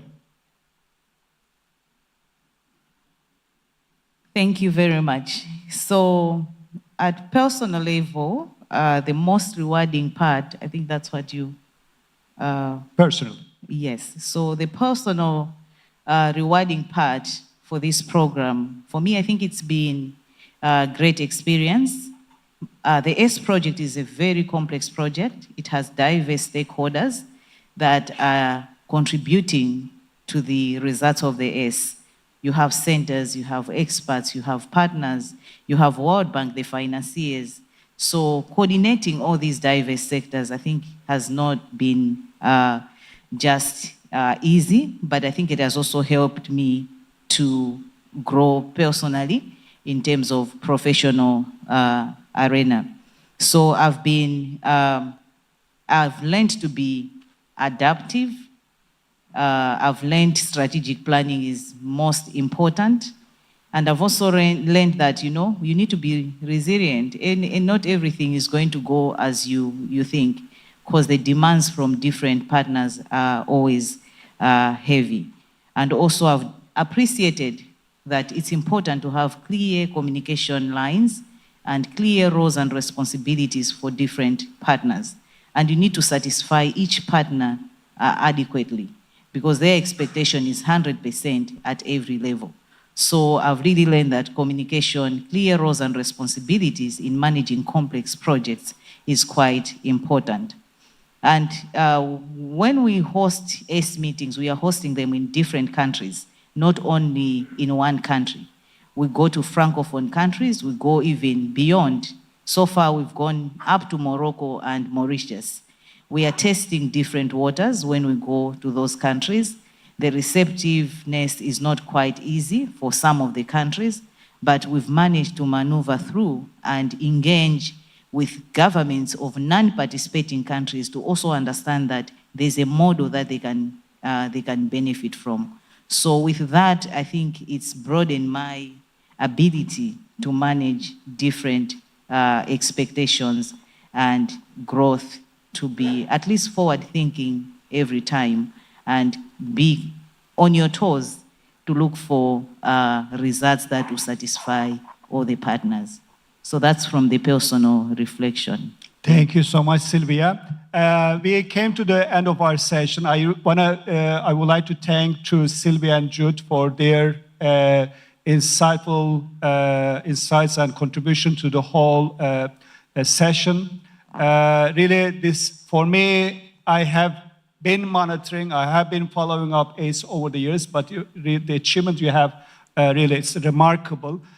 We have been, as I said, not at the regional level, but at the global level also, we are trying to use some of the lessons, experience we have learned, gained under the ACE program implementation. I think the region also has a lot to offer globally based on the lessons learned. With that, I want to thank to all. Have a nice evening. I look forward to, of course, next 2 days, we look forward to learning more and then to reflect on our experience. Again, have a nice evening. Look forward to discussion next 2 days. Thanks.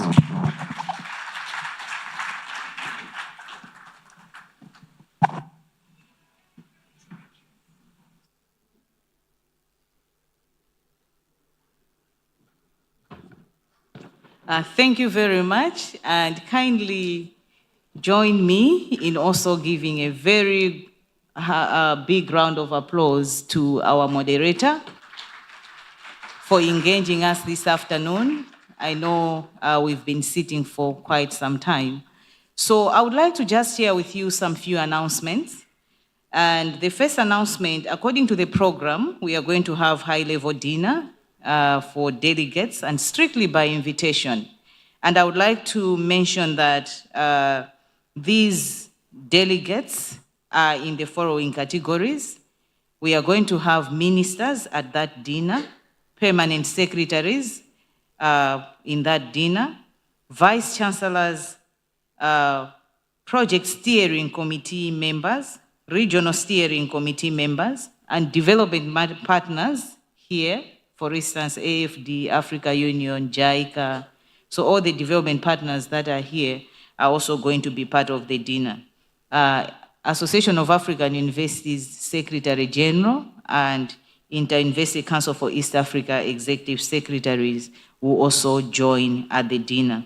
So the dignitaries, ministers, permanent secretaries, vice chancellors, development partners, project steering committee members and focal points, regional steering committee members, development